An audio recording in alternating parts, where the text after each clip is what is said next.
Kang Mas, kalau dapurnya didandani, maka saya pasti akan belajar masak. Demikian komentar seorang istri kepada suaminya. Atau seorang karyawan berkata kepada bosnya, "Bos, kalau ada fasilitas komputer Apple seri Mac yang terbagus dan yang terbaru, pasti kerja kami akan lebih cepat." Atau seorang mahasiswa berkata kepada ayahnya, "Kalau ada fasilitas kendaraan, pasti kuliah saya akan cepat selesai dan nilainya bagus." Intinya, kalau ada fasilitas, pasti akan lebih baik. Itu kata mereka dalam tanda petik. Percaya deh, memberi fasilitas kepada orang yang belum bergerak adalah kesia-siaan. Inilah yang banyak dari kita yang peduli akan infrastruktur yang saat ini banyak lagi dibangun oleh pemerintah, dan saat ini kita benar-benar ingin memperhatikan lebih dalam. Kita takut infrastruktur statis yang dibangun selama ini, yang dibangun hanya untuk menambah kemanjaan, bukan menambah cepatnya faktor produktif bangsa Indonesia mendirikan usaha-usaha seperti manufaktur, pabrik yang lebih baik lagi. Berdasarkan pengalaman banyak negara, biasanya infrastruktur dinamis yang dibangun dulu baru infrastruktur statis, alias bisa masak dulu baru dibikin dapurnya. Ini contoh loh ya. Misalnya, seseorang itu bisa komputer dulu, baru kita belikan komputer untuk fasilitasnya. Bisa masak dulu, baru dapur kita buat sesuai dengan kebutuhan pemasak. Karena dapur Chinese cooking dengan Japanese cooking, dengan Western cooking itu beda utensilnya, peralatannya. Lalu kita mau bangun infrastruktur dapur yang mana? Italian kah? Thai kah? Warteg kah? Burger fast food kah? Semua dapurnya beda, alatnya beda, dan tata letaknya beda. Itulah infrastruktur statis yang dibangun berdasarkan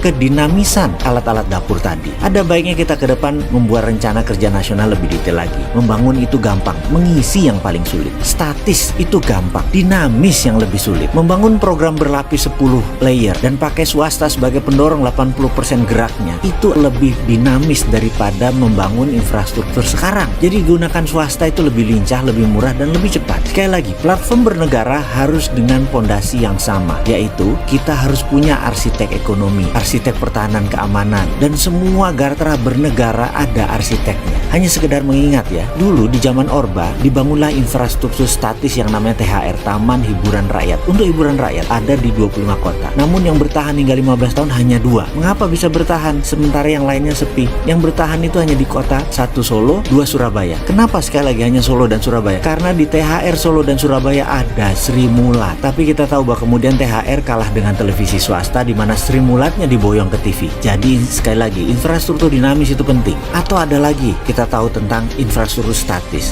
Goyangnya bisnis net TV yang terbaru padahal didukung dengan teknologi HD yang sangat canggih. Sekali lagi, namun karena infrastruktur dinamisnya tidak tumbuh dengan baik, software acaranya tidak diterima pasar, terutama pengiklan, ya goyang juga net TV. Jadi ke depan bagaimana? Jadi ke depan Indonesia di dalam membangun infrastruktur statis, pastikan ada Sri Mulat yang sudah manggung. Jangan bikin Sri Mulat setelah ada infrastruktur statis. Pasti nggak lucu, pasti dipaksa lucu soalnya. Semoga paham maksud yang tersirat dalam video kali ini.